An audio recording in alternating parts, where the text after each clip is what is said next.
నువ్వంటూ పుట్టినట్టు నా కొరకు ఆ చూకి అందలేదు ఇంతవరకు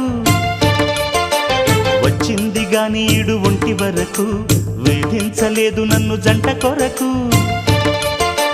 చూశాక ఒక్కసారి ఇంత వెలుగు నా వంక రాను అంది కంటి కునుకు ఈ అల్లరి